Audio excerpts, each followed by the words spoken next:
काय करावं काहीच सुचत नाहीये. एकतर MSCचं शेवटचं वर्ष, त्यात परीक्षा आणि घरच्यांचं हे असं. विचार करत असतानाच आई आली. आई म्हणते, अगं अनघा, काय विचार केला मग तू? अनघा म्हणते, आई कसला विचार? आई म्हणते, अगं कसला काय लग्नाचा? अनघा म्हणते, आई तुम्हाला माझं सांगून झाले. जोपर्यंत माझं MSC पूर्ण होत नाही तोपर्यंत मी लग्नाचा विचार नाही करणार. आई म्हणते, अहो इकडे येताय का जरा? बाबा, आलो आलो. बोल काय झालं? आई म्हणते, अहो बघा ना, अनघा हट्ट करून बसली, ऐकतच नाही. मी समजावून थकली आता, तुम्हीच सांगा तिला. आणि हो, ते जोशींचा फोन आलेला, ते परवा यायचं म्हणताय अनघाला बघायला. सांगा जरा हिला समजावून, मग त्यांना फोन करून कळवावं लागेल. बाबा म्हणता, मी बोलतो तिच्याशी, तू जरा शांत हो. अनघा, हे बघ बाळा, सगळ्यांनाच कधी ना कधी लग्न करून सासरी जावंच लागतं बाळा, ही रीतच आहे दुनियेची. अनघा, बाबा मग मी कुठे नाही म्हणते, फक्त एवढंच म्हणते आहे की इतकी घाई का? मला माझं शिक्षण पूर्ण करायचं आहे, नंतर स्वतःच्या पायावर उभं राहायचं आहे, मग करेल की लग्न. बाबा म्हणता, अगं बाळा, ते तर तू लग्न झाल्यावरही करू शकते, त्यात काय एवढं. पण हे स्थळ खूप चांगलं आहे, परत असं स्थळ येईल की नाही माहीत नाही. मला असं वाटत आहे तू लग्नाचा विचार करावा, बाकी तू समजदार आहेस. आई म्हणते, अनघा बाळा, आता सोड ना हा हट्ट. मी जोशींना फोन करून कळवते की या म्हणून तू तयारीला लाग. अनघा म्हणते, काय करू काहीच कळत नाहीये. एक तर शेवटच्या वर्षाचं टेन्शन, त्यात हे लग्नाचं. मी तर अजून लग्नाचा विचार देखील केला नाहीये. बघायला आल्यावर काय विचारू हेही मला कळत नाहीये. आणि खूप घाई होते असं पण मला वाटत आहे. निराश होऊन म्हणते, आई, अनघा, अगं जोशी कुटुंब परवा येत आहे तुला बघायला. मुलगा खूप चांगला आहे म्हणे, नोकरी करतो, एकुलता एक आहे. आई वडिलांना सुखात राहील माझी लेक तिकडे.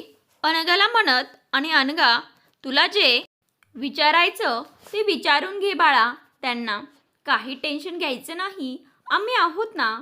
असं म्हणत अनघाच्या आई वडिलांनी अतिशय घाईने अनघाला समजावून स्थळ बोलवलं खरे. त्यात अनघा आतून घाबरलेली, अस्वस्थ, कारण लग्नाचा विचार अजून केलाच नसताना हे स्थळ येत असल्यामुळे तिला काही सुचेनासे झाले. घरात तयारी सुरू झाली. पाहुणे येणार म्हणून मी आपली विचारतच की आता काय होईल माझं पुढे, काय करू काही कळेनाच. तेवढ्यात आई आली माझ्या खोलीत. आई म्हणते, अगं अनघा, हे बघ, ही साडी मी खास तुझ्यासाठी ठेवलेली की तुला बघायला येतील तेव्हा तू ही साडी घालशील. कशी आहे साडी, आवडली का तुला? अनघा म्हणते, हो छान आहे. आई म्हणते, चल मग तू पटापट तयारी कर, ते लोक निघालेत म्हणे, येतीलच थोड्या वेळात. तुला काही मदत लागली तर मला हाक मार हं. बिचारी अनघा अस्वस्थ होती, तशीच लागली तयारी करायला. तयारी करून विचार करत बसली होती. आपल्या खोलीत तेवढ्यात पाहुणे मंडळी आले. अनघा गाडीचा आवाज ऐकून अजूनच घाबरली. तिला काही सुचेनासे झाले. आतून पार तिचा थरकाप होत होता. पाहुणे घरात आले. चहा पाणी झालं. बराच वेळ सगळ्यांच्या गप्पा झाल्या. आता ती वेळ आली होती अनघाला बाहेर जाण्याची. अनघाची आई अनघाला घ्यायला आली. अनघा खूपच घाबरलेली, कारण तिच्यासाठी हे सगळं नवीनच होतं. आईसोबत अनघा बाहेर गेली आणि समोर असलेल्या खुर्चीवर बसली. तेवढ्यात अनघाच्या वडिलांनी पाहुणे मंडळींना अनघाला काय विचारायचे ते विचारा म्हणून सांगितले. अनघा आपली खाली मान घालून थरथर करतच होती. तेवढ्यात एक एक करून सगळ्यांनी प्रश्न विचारले. मुलानेही एक दोन प्रश्न विचारले. अनघाने योग्य पद्धतीने सगळ्यांच्या प्रश्नाची उत्तरे दिली. बोलून झाल्यावर अनघा आत गेली. तितक्यात पाहुणे मंडळींनी आम्हाला अनघा पसंत आहे म्हणून सांगितले. अनघाच्या आई वडिलांना खूप आनंद झाला, कारण त्यांना आधीच मुलगा बघता क्षणीच आवडला होता. आता प्रश्न होता तो अनघाचा होकार देण्याचा. आई वडिलांनी आत जाऊन अनघाशी बोलणे केले आणि समजावलेही. मुलगा चांगला आहे आणि घरचेही सुसंस्कृत आहेत. तुला काय वाटतं? अनघा बोलली. तुम्हाला जे योग्य वाटत असेल ते करा. मी तुमच्या मताशी सहमत असेल. कारण आता अनघालाही कळून चुकलं होतं की घरच्यांना स्थळ आवडलंय म्हणून. ती उत्तर देण्याच्या मनस्थितीत नव्हतीच, कारण आतून ती पूर्ण गोंधळलेली होती. पण तिने आईवडिलांवर विश्वास ठेवत निर्णय त्यांच्यावर सोपवला. अनघाच्या बाबांनी बाहेर येऊन आमचाही होकार आहे म्हणून सांगितलं. मग सगळं बोलणं झालं, देणेघेण्याच्या गोष्टी झाल्या आणि शेवटी लग्नाची तारीख ठरवली गेली. आता मात्र अनघाने स्वतःच्या मनाची तयारी करून घेतली होती. लग्नासाठी घरात आनंदाचे वातावरण पसरले होते. लग्नाची तयारी जोराने सुरू झाली आणि बघता बघता तो दिवस उजाडला. अनघाचा लग्नाचा दिवस. लग्नाच्या दिवसापर्यंत अनघा मुलाशी बोलली देखील नव्हती.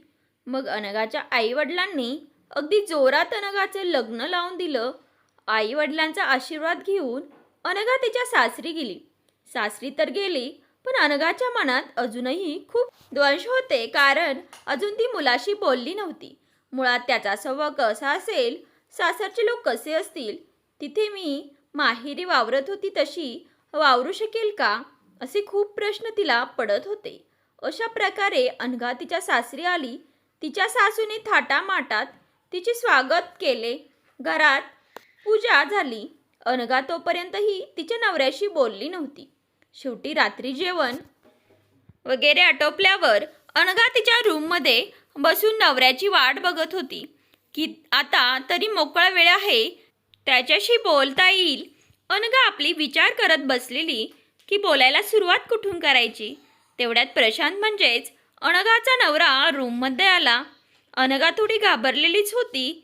तिला वाटलं की प्रशांत आधी बोलेल म्हणून ती गप्प होती.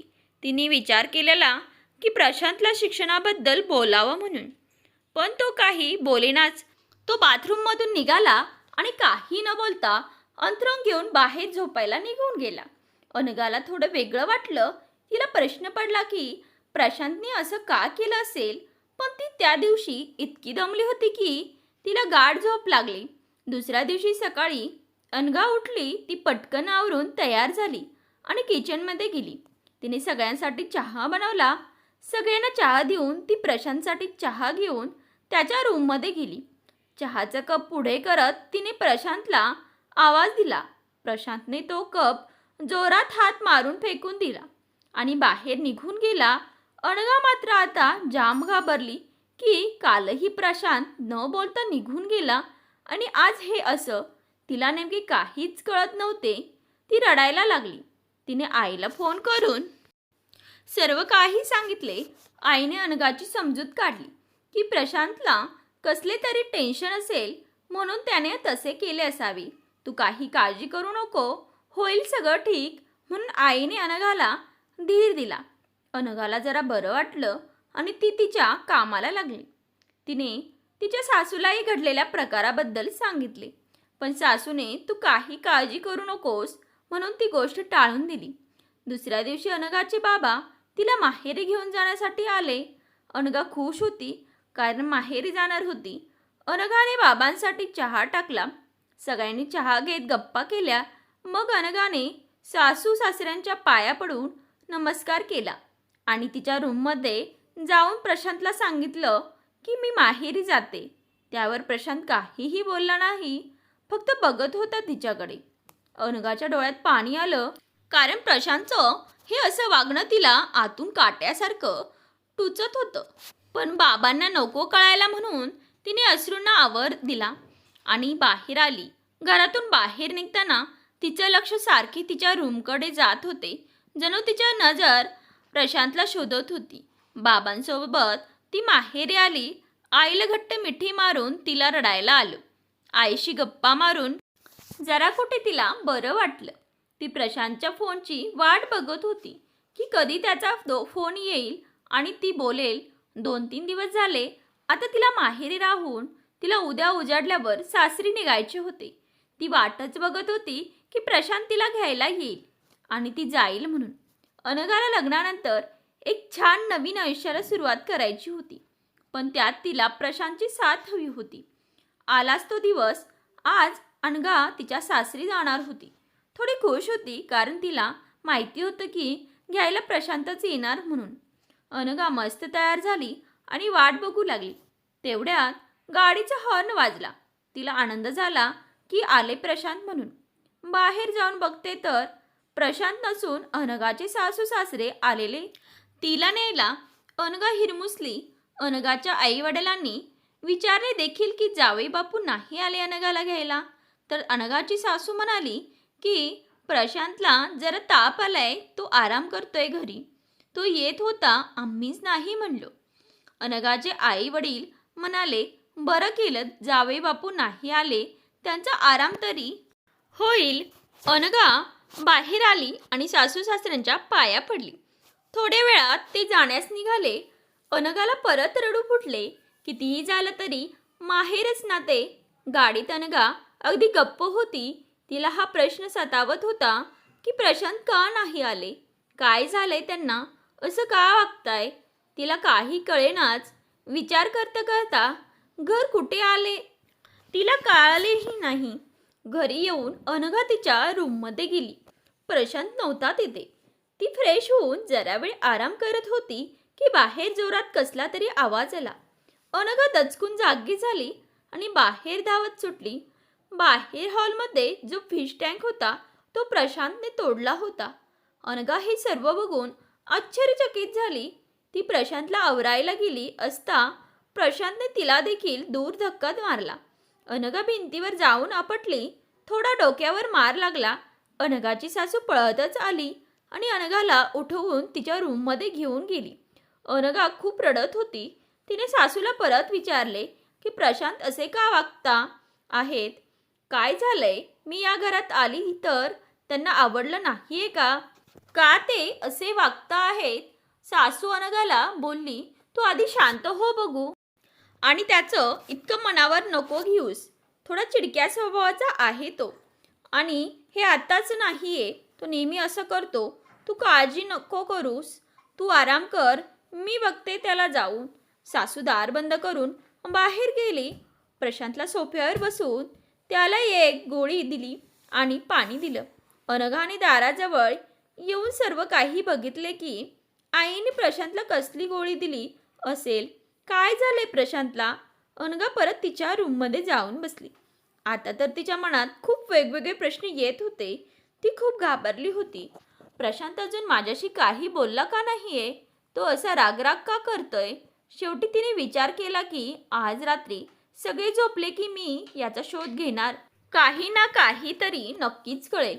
तिला ते गोळ्याचं पाकेट बघायचं होतं. कसल्या होत्या त्या गोळ्या. अनघा खूप बेचैन झाली होती. रात्री सगळे झोपण्याची वाट बघत होती. सगळे झोपल्यावर अनघा हळूच आवाज न करता हॉलमध्ये आली. तिला ते गोळ्याचं पाकेट शोधायचे होते. तिने हॉलमध्ये सगळीकडे शोधले पण तिला मात्र ते सापडले नाही. ती शोधत असतानाच तिचा धक्का हॉलमध्ये असलेल्या फ्लॉवर पॉटला लागला आणि तो खाली पडला. प्रशांत हॉलमध्येच झोपला होता. तो आवाज ऐकून जागा झाला. तोच अनघा रूममध्ये पळाली आणि दार बंद करून झोपली. थोड्या वेळाने प्रशांत देखील झोपी गेला. दुसऱ्या दिवशी अनघा उठली, आवरून कामाला लागली. तिला काहीच सुचत नव्हते काय करावे ते. प्रशांत आपला गप्प टीव्ही बघत बसला होता. सासू तिला मदत करत होती स्वयंपाकात. सासरे पेपर वाचत बसले होते. दुपारी जेवण झाल्यावर अनघा रूममध्ये जाऊन आराम करत होती आणि रडत बसलेली की नवीनच लग्न झालं आहे पण काहीच सुख नाहीये. वाटतच नाहीये की लग्न झालं आहे असं. नवरा असून नसल्यासारखा वागतोय. त्यात सासू सासरे काही सांगत नाहीये.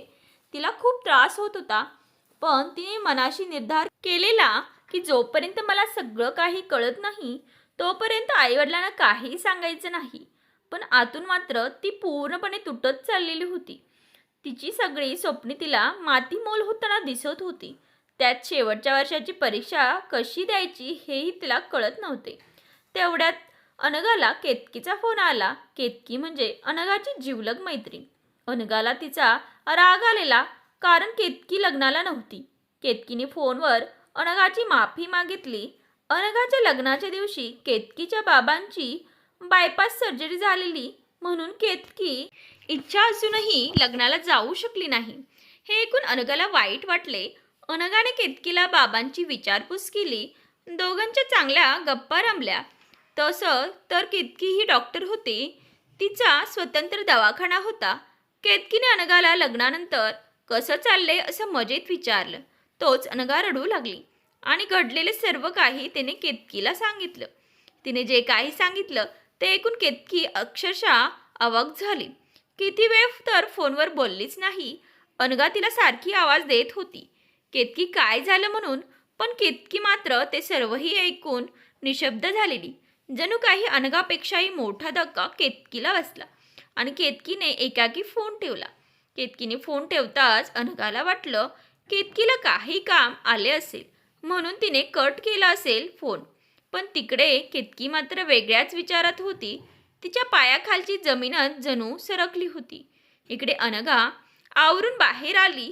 सगळ्यांसाठी चहा टाकला. रात्रीच्या जेवणाची तयारी सुरू झाली. अनघा शांत होती. तिचे काम करत होती. सगळ्यांची जेवणं आटोपली. अनघा तिच्या रूममध्ये जाऊन झोपायच्या तयारीत होती. तिने दार लोटून दिवे बंद केले आणि तिच्या पलंगावर झोपली. तोच दार उघडण्याचा आवाज आला. अनघा दाराकडे बघू लागली. बघते तर काय, प्रशांत आत आला होता आणि आत येऊन तो तिच्या बाजूला येऊन झोपला. ती जरा घाबरलीच, पण प्रशांत तिकडे तोंड करून झोपला होता. अनघाने हळूच पांघरून प्रशांतच्या अंगावर टाकले. प्रशांत झोपी गेला. आज अनघाला मात्र थोडा आनंद झाला, कारण काही का असेना पण प्रशांत मात्र आज तिच्यासोबत होता. तिला खूप बरं वाटलं आणि थोड्या वेळानं तीही झोपली गेली. सकाळी उठून बघते तर प्रशांत रूममध्ये नव्हता. अनघा आवरतच होती की तिला केतकीचा फोन आला. अनघाने फोन उचलताच केतकी म्हणाली, अनघा मला तुला भेटायचं आहे. तुला जमेल का माझ्या घरी आज दुपारी यायला? प्लीज नाही म्हणू नको. अनघाने होकार दिला आणि केतकीने फोन ठेवला. अनघा खूप दिवसांनी केतकीला भेटणार होती म्हणून जरा आनंदी होती. तिने पटकन आवरून नाश्ता बनवला, जेवणाची तयारी केली आणि सासूला विचारले की माझ्या मैत्रिणीने आज घरी बोलवले आहे, जाऊ का? सासू म्हणाली, ठीक आहे, तू जा, स्वयंपाकाचं मी बघून घेईल. अनघा केतकीकडे जाण्यास निघाली. वाटेत थांबून तिने केतकीसाठी मिठाईचा बॉक्स घेतला आणि मग निघाली. केतकी तिची वाटच पाहत होती. अनघा केतकीकडे पोहोचली. केतकीने दार उघडताच अनघाने आणलेली मिठाई केतकीला देऊ केली आणि बोलली की तू लग्नाला आली नाही म्हणून ही लग्नाची मिठाई. केतकीने मिठाई घेऊन ठेवली आणि अनघाला भेटून रडू लागली. अनघा केतकीला बोलली, आज तू दवाखान्यात नाही गेली का? केतकी म्हणाली, दुपारी जेवणासाठी घरी येते, जाईल थोड्या वेळात, पण मला महत्त्वाचे काहीतरी बोलायचे आहे. तू चल माझ्या रूममध्ये. अनघा म्हणाली, हो जाऊ, पण आधी मला बाबांना भेटू दे. म्हणत ती बाबांना भेटली. त्यांच्याशी गप्पा केल्या. केतकीचा जीव वर खाली होत होता, कारण जे केतकी अनघाला सांगणार होती ते अनघा पचवू शकेल की नाही याची तिला भीती वाटत होती. तितक्यात बाबांनी अनघाच्या हातात लग्नाचं पाकिट दिलं आणि अखंड सौभाग्यवती भव हा आशीर्वाद दिला. अनघाच्या डोळ्यात चटकन पाणी आले. बाबांनी विचारले, अनघा बाळा काय झालं? सर्व काही ठीक आहे ना? अनघा उत्तरली, हो बाबा, तुम्हाला भेटून मला माझ्या बाबांची आठवण आली म्हणून हे अश्रू आले. केतकीच्या बाबांनी अनघाच्या डोक्यावरून मायेने हात कुरवाळला. केतकी म्हणाली, बाबा मी अनघाला आत घेऊन जाते. थोडा वेळ बाबा म्हणाले, जा जा, खूप दिवसांनी भेटताय. असं पण दोघी आणि केतकी अनघाला घेऊन आत गेली. केतकीने अनघाला लग्नाचे फोटो दाखव म्हणून सांगितले. अनघाने फोटो दाखवण्यासाठी फोन काढला तर तो फोन बंद झाला होता. अनघा बोलली, अगं केतकी, चार्जिंगला लावते, फोन चार्ज नाहीये. तोपर्यंत तू बोल ना, तुला मला काहीतरी सांगायचं होतं ना? केतकी म्हणाली, मी ते नंतर सांगेल, आधी मला तुझे फोटो बघू दे. अनघा बोलली, अगं चार्ज होतंय, थांब की, मग दाखवते. तू सांग ना, काय सांगणार होती? केतकी म्हणाली, नाही, मी जे सांगणार आहे ते तुझ्या फोटोंशी निगडीत आहे, म्हणून मला आधी फोटो बघणे गरजेचे आहे. अनघाला हसू आले. केतकी काय बोलत होती तिला काहीच कळत नव्हते. पण केतकी वेगळ्या विचारात होती. तिला अनघाच्या लग्नाचे फोटो बघणे अत्यंत गरजेचे झाले होते. त्याशिवाय ती निष्कर्ष काढू शकत नव्हती. दोघांच्या छान गप्पा रंगल्या होत्या. केतकीचं संपूर्ण लक्ष मात्र अनघाच्या फोनकडे होतं. बोलता बोलता अनघाचा फोन चार्ज झाला होता. केतकीने पटकन फोटो दाखव म्हणून अनघाला सांगितले. अनघाने फोन घेतला आणि केतकीला तिच्या लग्नाचे फोटो दाखवत म्हणाली, हे घे बघ, केव्हापासून तुझं फोटो पुराण सुरू आहे. असं म्हणत अनघाने तिचा फोन केतकीला दिला. आता मात्र केतकी मनातून खूप घाबरलेली होती. तिला जी भीती होती ती खरी ठरते की काय फोटो बघून असे तिला वाटू लागले. जसे तिने अनघाच्या लग्नाचे फोटो बघितला, केतकीच्या पायाखालून जमीन सरकली. ती एकदम स्तब्ध झाली. अनघाने तिला विचारलं, आता सांग, तू काय सांगणार होती ते? पण आता केतकीची चिंता अधिक वाढली होती. अनघाला कसं सांगू? ती पचवू शकेल की हे सर्व, याचा विचार ती करत होती. तेवढ्यात अनघाने पुन्हा केतकीला विचारले, काय झालं केतकी, तुला फोटो बघून असा धक्का का बसला तुला?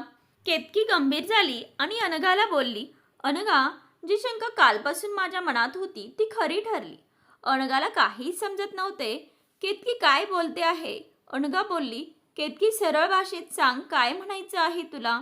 केतकी म्हणाली, अनघा, आता तुझे मन खंबीर करून ऐक, मी काय सांगते आहे ते. अनघा थोडी बिथरली, पण केतकीला म्हणाली, हा तू बोल, असं काय आहे या फोटोत जो तुला इतका मोठा धक्का बसला? केतकी म्हणाली, प्रशांत जोशीच ना तुझ्या नवऱ्याचं नाव? अनघा हसून बोलली, अगं केतकी, हा कुठला प्रश्न आहे? हो, हेच नाव आहे माझ्या नवऱ्याचं. पण का ग, काय झालं? अगं अनघा, तुझा नवरा माझा पेशंट आहे. अनघाला मात्र आता घाम फुटला होता. पुढे आणखी केतकी काय बोलेल यामुळे. अनघा बोलली, पेशंट आणि माझा नवरा? केतकी बोलली, हो, साधारण मागील 2 वर्षापासून तो माझ्या दवाखान्यात येतोय. मीच बघते त्याला. केतकीने अनघाचा हात पकडला आणि तिला सांत्वन देत म्हणाली, अनघा, प्रशांतला गंभीर मानसिक आजार आहे आणि लहानपणापासूनच तो तसा आहेस. त्याचा एकटा राहतो. त्याला नीट बोलता देखील येत नाही. खूप चिडचिड करतो. म्हणजे थोडक्यात त्याला वेडा म्हटलं तरी चालेल. याआधी त्याची कुठे ट्रीटमेंट सुरू होती की नाही माहीत नाही, पण मागील 2 वर्षापासून त्याची ट्रीटमेंट माझ्याकडे सुरू आहे. त्याच्याच गोळ्या घेतो तो. हे सगळं ऐकून अनघा अक्षरशः चक्कर येऊन खाली पडली. केतकीला रडू आले. केतकीने तिच्या आईवडिलांना देखील अनघाबद्दल जे घडलं ते सांगितलं. सगळे चिंतेत होते. त्यात अनघा बेशुद्ध होती. थोड्या वेळाने अनघा शुद्धीवर आली. किती वेळ तर कोणाशीही बोलत नव्हती. केतकी तिला समजावत होती की अनघाने अश्रूंचा टाहू फोडला आणि केतकीजवळ खूप रडू लागली. तिचं बघून केतकीलाही रडू आले. केतकीची आई अनघाला समजावत होती, अनघा, काही काळजी करू नकोस, यातून काहीतरी मार्ग नक्कीच निघेल. पण अनघा एका निर्जीव पुतळ्यासारखीच झाली होती. काहीच बोलेना. केतकीला अशी अवस्था बघवत नव्हती. केतकीने अनघाच्या आईला फोन केला आणि घडलेलं सगळे सांगितले. अनघाच्या आईच्या हातून फोन सुटून खाली पडला. अनघाच्या बाबांनी फोन घेतला तर केतकीने अनघाच्या बाबांना देखील सर्व काही सांगितले. अनघाच्या बाबांनी आम्ही तिकडे येतोय, तू अनघाला तुझ्याकडेच असू दे म्हणून सांगितले. केतकीने फोन ठेवला आणि केतकीने अनघाच्या सासरी फोन करून विचारले की अनघा आज माझ्याकडे थांबली तर चालेल का? अनघाची सासू म्हणाली, त्यात काय विचारायचं, असू दे तिला तिकडे म्हणून अनघाच्या सासूने फोन ठेवला. अनघा काही ऐकण्याच्या किंवा बोलण्याच्या मनस्थितीत नव्हती. केतकीला अनघाबद्दल खूपच वाईट वाटत होते की इतकी हुशार, सुशिक्षित, चप्पळ मुलगी, नेहमी दुसऱ्यांचा विचार करणारी, आणि आज तिच्यावरच का असा प्रसंग ओढावला. अनघा एकदम शांत बसली होती. थोड्या वेळात अनघाचे आई वडील केतकीच्या घरी आले. केतकीने पुन्हा सगळं घडलेलं सांगितलं. अनघाची तशी अवस्था बघून तिचे आई वडील अवाक झाले होते. ते स्वतःलाच दोष देऊ लागले की अनघाची इच्छा नसूनही आम्ही तिचं लग्न केलं. तिला तर बिचारीला तिचं शिक्षण पूर्ण करायचे होते. आम्ही स्वतः तिला या खड्ड्यात उडी मारायला सांगितली म्हणून रडू आले. यात जितका दोष अनघाच्या सासू सासऱ्यांचा आहे तितकाच दोष आमचा देखील आहे. अनघाचे वडील पुढे म्हणाले, त्यांनी त्यांचा मुलगा वेडा आहे हे आमच्यापासून लपवून खूप मोठी चुकी केली आहे. यासाठी आम्ही त्यांना सोडणार नाही. त्यांच्यावर केस करू, असं अनघाची आई म्हणाली. तोच अनघा पुन्हा मोठ्या मोठ्याने रडू लागली. अनघाची अशी झालेली अवस्था पाहून सगळ्यांचे डोळे पाणावले होते. बिचारी अनघा एकसारखी रडतच होती, जणू तिचं सर्व काही संपून गेलं होतं. अनघाचे वडील उठले आणि म्हणाले, आताच्या आता चला आपण त्यांना जाब विचारू की का ते असे वागले. अनघाचे आई वडील केतकी अनघाला घेऊन निघाले तिच्या घरी जायला. ती तर बोलायच्या मनस्थितीत देखील नव्हती. ते तिच्या सासरी गेले. दार तिच्या सासूनेच उघडले. अनघाची सासू केतकीला बघून अवाक झाली की केतकी यांच्यासोबत कशी काय. सगळेजण आत आले. अनघाची सासू म्हणाली, या ना, बसा. अनघाचे आई वडील अत्यंत रोषात होते. त्यांनी अनघाच्या सासऱ्यांना बाहेर बोलवा म्हणून सांगितले. अनघाचे सासरेही बाहेर आले. आता मात्र अनघाचे वडील खूप चिडले होते आणि तिच्या सासू सासऱ्यांना म्हणाले, तुम्ही तुमचा मुलगा वेडा आहे हे आमच्यापासून का लपवून ठेवले. अनघाच्या सासू सासऱ्यांचा चेहरा त्यावेळेस बघण्यासारखा होता. दोघांनी खाली मान टाकलेली.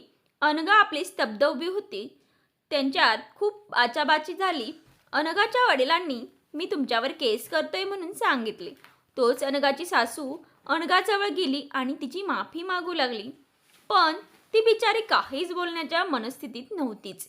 अनघाची सासू म्हणाली, आमचं खरंच चुकलं, आम्ही ही गोष्ट लपवली. पण तुम्ही केस करू नका, आपण आपसात सोडवू ना हा प्रश्न. अनघाची आई तिच्या सासूला बोलली, तुम्ही सुद्धा एक आई आहात. तुम्हाला असं करताना लाज नाही का वाटली. एका मुलीचं जीवन तुमच्या मुलामुळे तुम्ही चक्क उद्ध्वस्त करून टाकलं. तुम्हाला मुलगी असती ना तर कळालं असतं तुम्हाला की किती त्रास होत होते. आणि केतकी जी प्रशांतची डॉक्टर होती तिनेही अनघाच्या सासू सासऱ्यांना मी अनघाची मैत्रीण आहे म्हणून ओळख दिली. आणि आज अनघा माझ्याकडेच आली होती. ती तर बिचारी अज्ञान होती या गोष्टीला घेऊन. जेव्हा तिने तिचा लग्नाचा फोटो मला दाखवला तेव्हा सगळं उघडकीस आलं, असे केतकी अनघाच्या सासूला म्हणाली. आणि एक मैत्रिणीच्या नात्याने सांगते, तुम्ही खूप चुकीचे वागले आहात. याची शिक्षा ही तुम्हाला मिळायलाच हवी.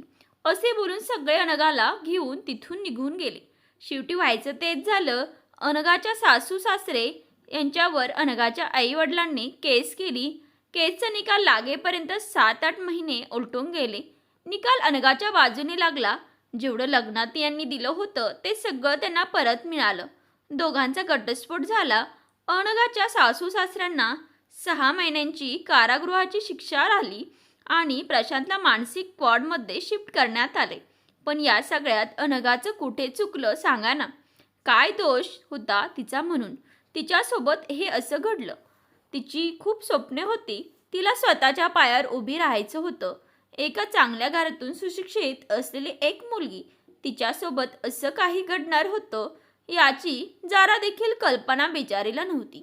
आणि लग्नाची इच्छा नसताना आईवडिलांमुळे तिने लग्न केले होते. हे चुकलं होतं का तिचं. जे व्हायचं ते झालं हो. पण अनघाच्या मागे एक घटस्फोटाचा शिक्का लागला ना. त्याचं काय. समाज तिलाच कारणीभूत ठरवेल ना. चुकी नसतानाही. का तर मुलीची इज्जत ही काचेच्या भांड्यासारखी असते म्हणे. भांड्याला तडा जाता कामा नये. पुरुषप्रधान असलेली ही आपली संस्कृती पुरुषांना कधी जबाबदार ठरवत नसते. भले चूक पुरुषांची असो, त्यांची थोडी इज्जत जाते. त्याचं काय. एक लग्न मोडलं की लगेच दुसरं करता येतं. त्यांना कोणीच नावं ठेवत नाही. पण सगळ्यात आधी मात्र मुलींना ग्राह्य धरलं जातं. आणि हा शिक्का असा असतो की कधीच पुसला जात नाही. आणि ती बिचारी आतून तुटते ते वेगळं. आज देखील आपल्या समाजात अनेक अनघा आणि प्रशांत असतील. लग्न म्हणजे खेळ नसतो. ते एक पवित्र नातं असतं. निर्मळ नातं असतं. त्यात अशा गोष्टी लपवून कशा चालतील. आणि हो, जेवढी चूक अनघाच्या सासू सासऱ्यांची होती तेवढीच चूक अनघाच्या आई वडिलांची सुद्धा होती. त्यांनी त्यांचा निर्णय अनघावर लादला होता. तिने तर आई वडिलांच्या इच्छेखातर स्वतःचं जीवन आगीत झोकून दिले. स्वप्नांना मागे टाकून तिला तर यातून फक्त वेदनाच मिळाल्या, बस, बाकी काही नाही. तिचं पूर्ण आयुष्यच उद्ध्वस्त व्हायला जरा देखील वेळ लागत नाही.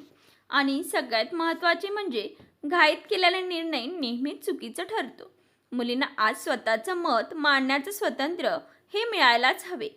तरच अनघासारख्या मुली आपलं स्वप्न पूर्ण करू शकतील आणि स्वतःच्या पायावर उभ्या राहू शकतील. मित्रांनो, जर तुम्हाला ही कथा आवडली असेल तर लाईक करा, शेअर करा आणि चॅनलवर नवीन असाल तर सबस्क्राईब करायला विसरू नका. धन्यवाद.